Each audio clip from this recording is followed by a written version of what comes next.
Sir Sunil మాట్లాడదు sir. Sunil ఒక్క నిమిషం. సో ఇంకేమైనా మా వైపు నుండి తెలియజేసే అంశాలు ఇవి.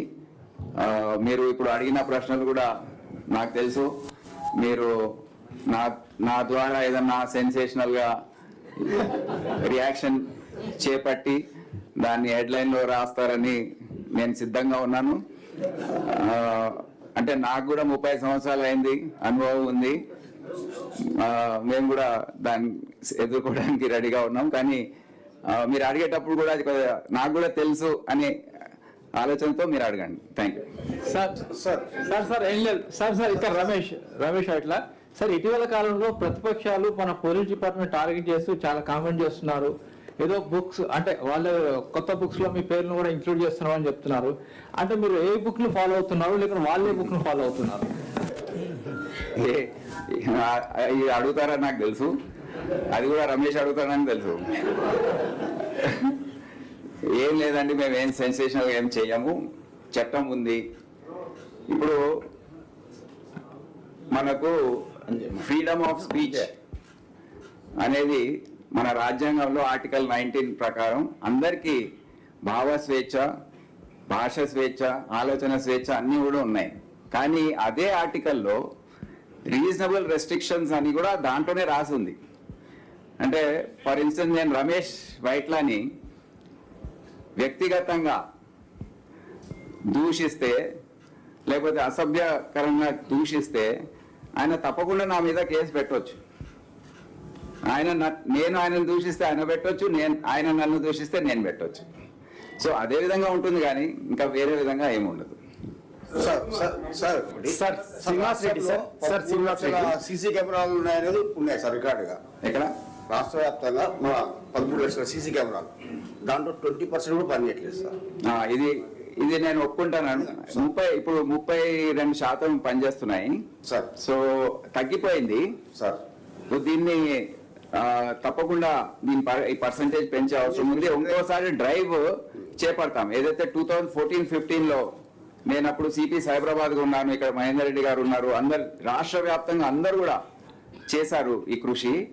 ఇప్పుడు మరోసారి అందరి దగ్గర వెళ్ళి ఈ పాడైపోయిన కెమెరాస్ ఏవైతే ఉన్నాయో మేము కొత్త ఏం పెట్టాము, పాతయి మళ్ళీ రీప్లేస్ చేస్తే చాలు.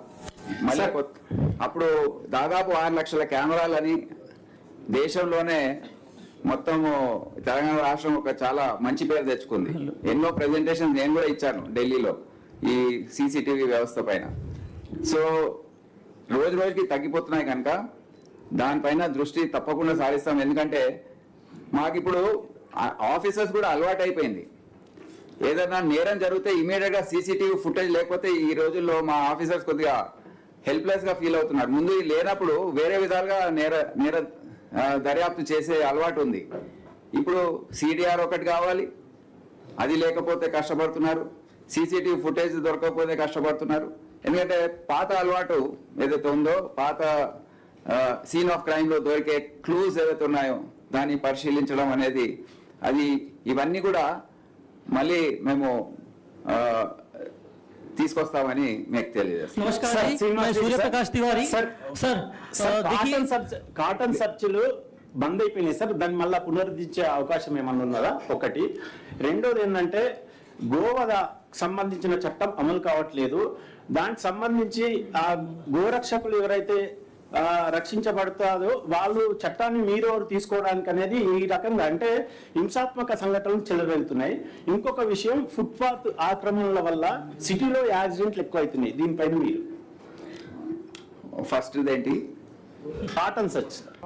కాటన్ సర్చ్ అనేది చాలా యూస్ఫుల్ టూల్ అన్నమాట. పోలీస్ చేతుల్లో చాలా మనకు ఒక అడ్వాంటేజ్ ఇచ్చే ఆపరేషన్ అది, కాటన్ సర్చ్ ఆపరేషన్. అయితే విచ్చలవిడిగా చేస్తే వ్యక్తిగత హక్కులకు భంగం కలుగుతుందని కోర్టు కేసులు కొన్ని జరిగాయి. మేము విచ్చలవిడిగా కాకుండా ఎక్కడైతే అవసరమో ప్రతి జిల్లా ఎస్పీ సిపి వారి ఏరియాస్లో ఎక్కడైతే అవసరమో, ఎక్కడైతే డ్రగ్ సప్లయర్స్, నేరస్తులు వీరందరూ ఉన్నారని సమాచారం, లేకపోతే ఐడెంటిటీ తెలియని వాళ్ళు ఉన్నారని ఏమైనా సమాచారం వస్తే తప్పకుండా ఆ ఏరియా కార్డినెన్స్ సెర్చ్ ఎటువంటి లీకేజ్ లేకుండా చేసే అవసరం ఎంతైనా ఉంది.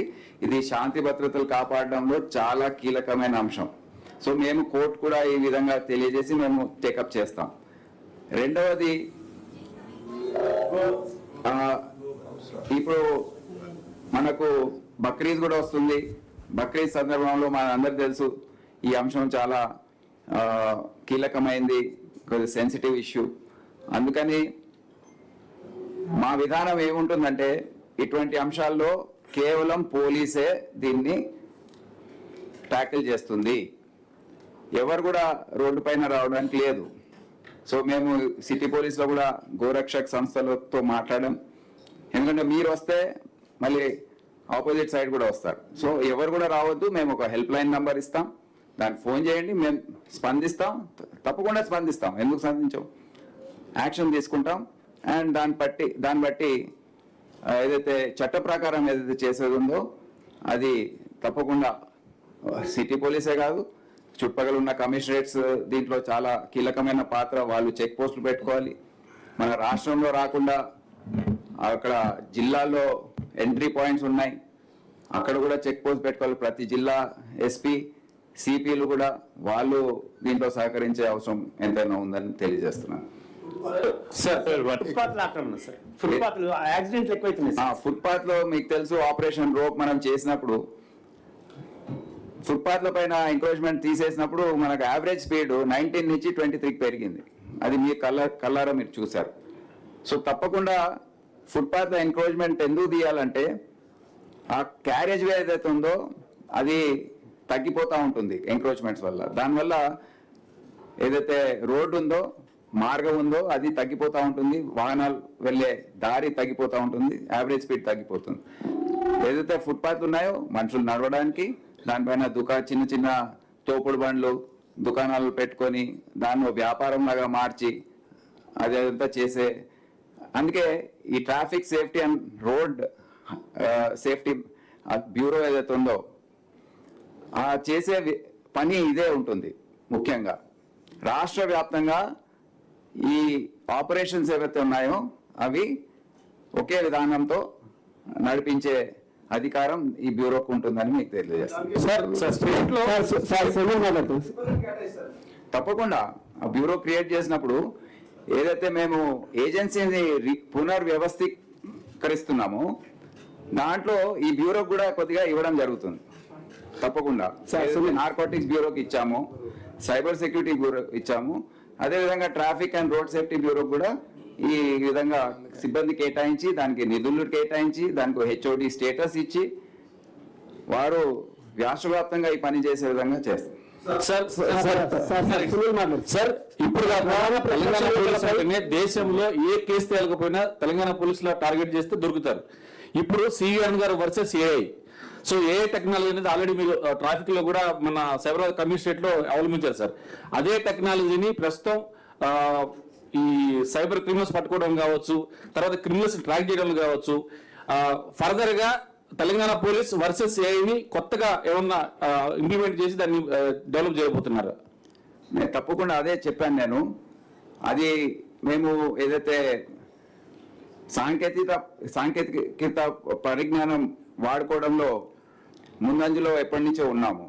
సో ఏఐకి సంబంధించిన టూల్స్ ఏవైతే ఉన్నాయో ఇప్పుడు అవి తప్పకుండా మేము ప్రతి అంశంలో కూడా వాడుకోవడానికి ప్రయత్నిస్తాం.